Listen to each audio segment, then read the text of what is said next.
नमस्कार, स्वागत है आप सभी का द बिहार टॉप में। मेरा नाम उदित तारन है। देखिए, टिकट बंटवारे को करीब 12 घंटे बीत चुके हैं। मतलब एनडीए में जो सीट शेयरिंग हुई उसके ऐलान को 12 घंटे से अधिक का समय बीत चुका है, लेकिन सीट बंटवारे के बाद एनडीए घटक दल का एक नेता गायब है।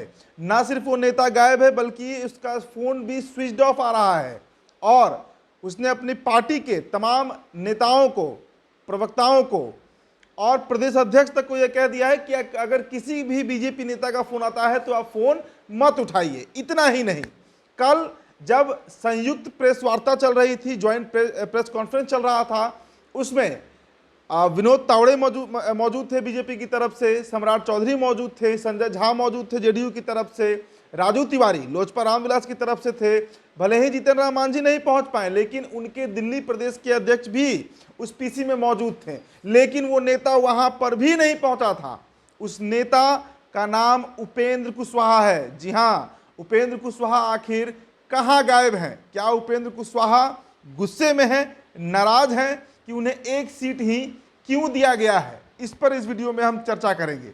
जो खबरें निकल कर आ रही हैं कि उपेंद्र कुशवाहा कल प्रेस कॉन्फ्रेंस के पहले करीब 2-3 घंटे पहले तक ये कहे कि हम दिल्ली लैंड कर रहे हैं, मुंबई में थे और दिल्ली पहुंचकर हम प्रेस वार्ता में सम्मिलित होंगे। लेकिन जब प्रेस वार्ता शुरू होने वाली थी उसके पहले बीजेपी के कई नेताओं ने कुशवाहा को से संपर्क साधने का प्रयास किया, लेकिन वे अनरीचेबल आए, उनका फोन ऑफ बताया गया।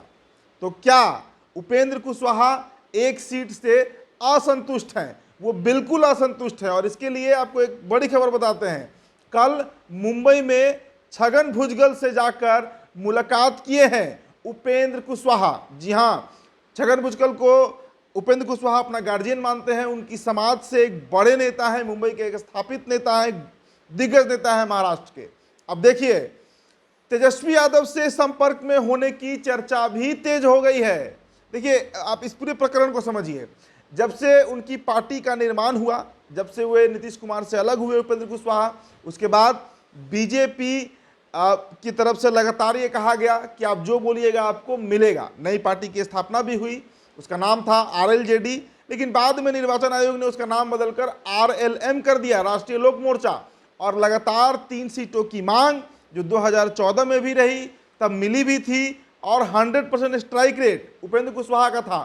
3 सीट वो जीत भी गए थे, चाहे सीतामढ़ी का रामनाथ शर्मा का सीट हो, जहानाबाद का अरुण कुमार का सीट हो या काराकाट से उपेंद्र कुशवाहा का सीट हो। तो इस बार उपेंद्र कुशवाहा को ये लग रहा था, उन्होंने अपने पार्टी के नेताओं को यह आश्वासन दे दिया था कि 3 सीट तो हमें मिल ही जाएगा। इसके लिए बजाबते माधव आनंद जो है वो सीतामढ़ी से तैयारी कर रहे थे, प्रशांत पंकज जो है वो उजियारपुर से तैयारी में लगे हुए थे और बैद्यनाथ महतो जो हैं वो सुपौल से तैयारी में लगे हुए थे। लेकिन अंत में बीजेपी ने मात्र एक टिकट थमा दिया कुशवाहा जी को और कहा कि आप खुद लड़िए, काराकाट जीतिए और जब दिल्ली आइएगा तो आपको हम कैबिनेट में जगह देंगे।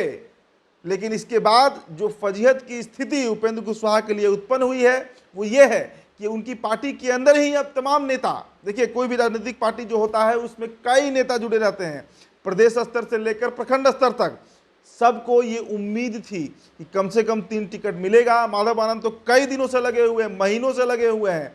प्रशांत पंकज, जिनके पिता बिहार सरकार के पूर्व मंत्री रहे रामलखन सिंह महतो, उजियारपुर से आते हैं, कोयरी जाति से आते हैं, उनको भी उम्मीद था कि उजियारपुर अगर मिलेगा तो वो वहां से ताल ठोकेंगे, क्योंकि वहां पर आलोक मेहता लड़ रहे हैं। लेकिन अब देखिए, गुणागणित जो है वो बदल चुका है और उपेंद्र कुशवाहा को मात्र एक सीट दिया गया, जिसके चलते उपेंद्र कुशवाहा बेहद नाराज है। अब देखिए, आरजेडी में जाने की संभावना क्या है, इस बात में कहीं दो राय नहीं है कि लगातार तेजस्वी यादव से उनका संपर्क साधा जा रहा है उपेंद्र कुशवाहा की तरफ से। इसके अलावा इंडिया ब्लॉक के भी कई ऐसे घटक दल हैं जिससे उपेंद्र कुशवाहा संपर्क में हैं। वहां पर 3 सीटों की मांग तेजस्वी यादव के सामने उपेंद्र कुशवाहा ने रखा है।